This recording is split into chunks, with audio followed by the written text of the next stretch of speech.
Hey, um, I wanted to talk about my grandpa who died last night due to cancer. And this side of the family doesn't really believe in funerals. Everybody prefers to be cremated and not have a lot said about them, especially grandpa.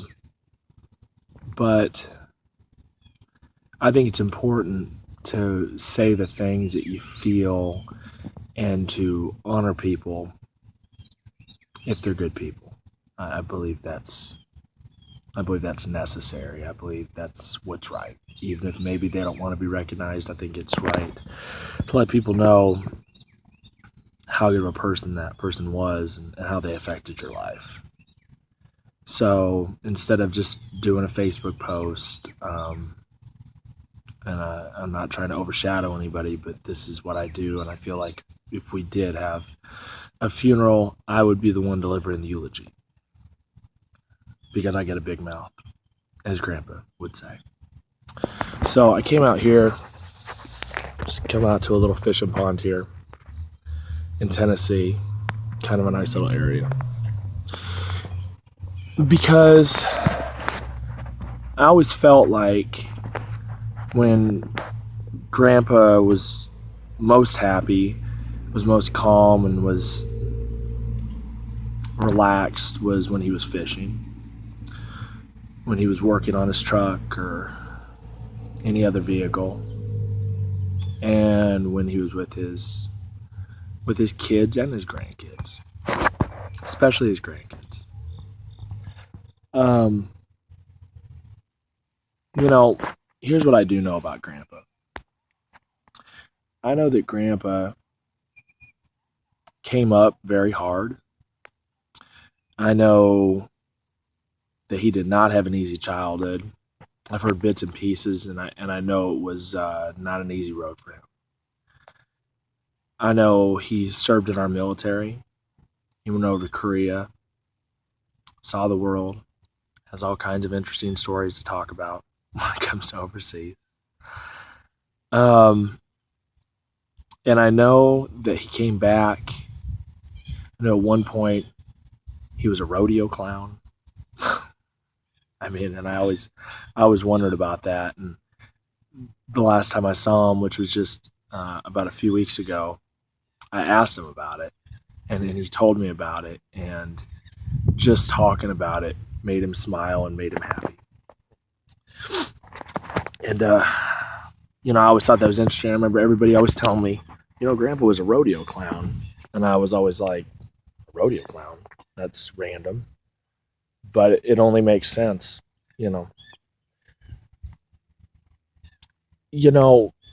Grandpa had a very tough exterior. He was a grouch, but that's okay. He was hard on people, and he was brutally honest. And I'll tell you, there's not enough of that to this day. People that are brutally honest, people that will tell you like it is. And Grandpa was that person.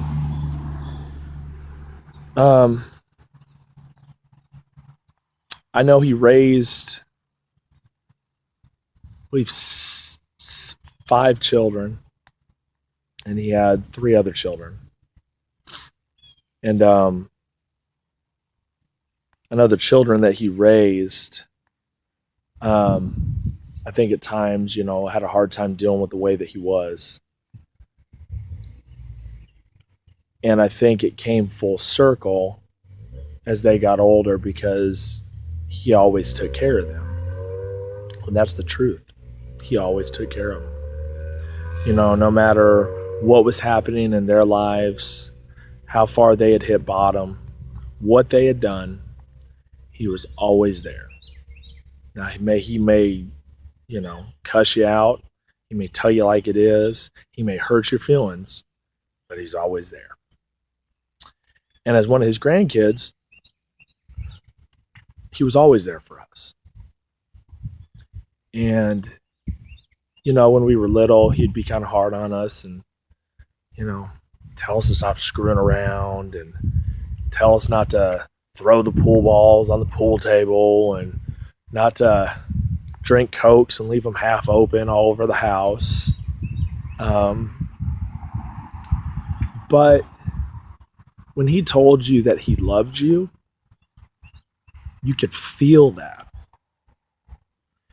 And he didn't say it all the time. But when he did say it, you really know that he meant it. You know, pull you close and say, I love you. You know, and that's, you know, I've had 4 grandpas. And both of my real grandpas, I wasn't very close to at all. Both of my step grandpas, which included grandpa who I'm talking about, Grandpa Allison, as I would say, and my grandpa Bill, I was 20 times more closer to them. And I really, really, really, really, really loved him. And I only have fond memories of him, to be honest with you. And I think there's times that he has a bad rap put on him, and people say what they want to say about him because of pitfalls he's had in his life and past transgressions. But at the end of the day, he was a good man, and he always had everybody's back, no matter the situation, no matter what they were into. How many times you screw up, you can always come back to him. And that's it. And that takes a really special person to be able to do that. There's some people that can't handle one past transgression and they give up on you. And he was not one of those people. And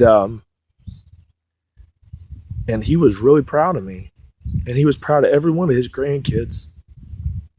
Every one of them. He was proud of Michael. And Michael had a tough road too. And I know Michael lived with him and lived with Grandma. And he had a lot of pitfalls in his life. But he had a bond with Michael that nobody can touch. He made Michael into the man that he is today, into the extremely good handyman, a mechanic, and do-it-all person. That wouldn't have happened without Grandpa. And as far as Ryan, he and Ryan had a bond. And they talked about, and Ryan even said, me working with cars and working with motorcycles, it's because Grandpa taught me that. Because we would follow him around to the garage. And because we had that bond. And no matter how many hours you sat at Grandma and Grandpa's house, he may not say nothing. He may be watching TV, way too loud, by the way. And he may be cussing about something. But at the end of the day, when you told him goodbye and he told you that he loved you, he meant it. Every bit of it. And with Ricky, he and Ricky had a really, really, really special bond. And it was no secret that was his favorite grandbaby for a long, long time. Because all Ricky wanted to do is be around his grandpa. And they were just buddies. And they were still buddies up until he died. And I know Grandpa was very proud of Ryan and Ricky because Ryan had a few problems early on and now he's on the right track. Ricky didn't know what he was going to do with himself and now he's on the right track. And then with Sam, when my Aunt Rhonda died, my grandpa and my grandma they weren't forced, but they offered their hand to take Sam in. And they literally had to once again raise a teenager from 14 years old. from younger than that, from 12 years old, 11 years old. Raised him until he graduated high school with over a 4.0 and went to Iowa State University. And Sam's probably the smartest one out of all of us. And I know they butted heads all the time, but you could see how proud he was of him. And it's always the ones you have the most problems with that you love the most and that you really care about. And I know that was the case with Sam. And with Johnny, it's the same thing. What do you say? He's my brother.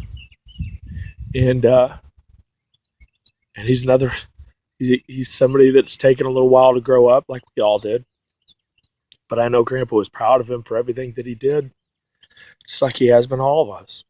For him going over to China, and they would laugh about, Grandpa would give him crap all the time, and give him crap about living over there, and I'm sure saying plenty of things about the people of China and anybody of that appearance. But I know Grandpa was proud of Johnny, especially now that he has a great job and he's doing everything and he found what he wanted. He just wanted us to be happy, and Johnny found what made him happy, and I know that made Grandpa very happy. And Jordan as well. And Jordan was his little Purdue. We were all peckerheads. She's the little Purdue. She's the one girl out of all of us in this generation, even though she's another generation on. She was right there with us. And I know he feels the same way about her. He's so proud of her for going through school and taking care of her son and working, especially working. And I know that they had a great bond too. And with me, I was never the type of kid that was going to be out in the garage. That's no secret. I was never the kid that wanted to go fishing. In fact, I know I was a bigger pain in the ass than anything when it comes to fishing. And both my grandpas will attest to that. Don't have the patience for it. But as much as me and Grandpa didn't have in common, we had a great bond. And I've done a few things that have gotten me in the limelight and gotten on TV. And I know he was proud of me for that. I know he was proud of me for going to school. I know he even borrowed money so I could continue to go to school. When I had no other place to turn, I came to him, and he helped me get money for school because I couldn't get it anymore because I screwed up. And I could come to him, and he took care of that for me. And it helped me get my degree. It helped me continue in my career. And I will never, ever, ever thank him enough for that. But I'll tell you what I did. I paid him back. Not a lot of people could say that. And he said that, forever, that he was so proud that I paid him back. And I feel so good that I got to do that. And I made that a priority. And I'm going to continue to do things to make him proud up there. And I know he's watching somewhere. And finally, for my grandma, who is one of the most important women in my life and will always be. She lost her partner. And I know that he took care of her. She always pulled her weight, but he always pulled his. And if she had problems, she had issues, he'd pick up the slack. If she was upset, he'd do something to make her happy. And they had a great bond. Did they have problems? What marriage doesn't? But they had a great partnership. You can't have one without the other. You can't have Bonnie without Donnie. And I know she's going to miss him, and I know the house is going to get real lonely without having him over there in his chair. But I know that forever he is going to watch her and look down on her and make sure she's taken care of for the rest of her life. Even if he's not there physically to do so, he's going to be there spiritually. And because that's what he did. He worked hard, played hard, but he took care of people. And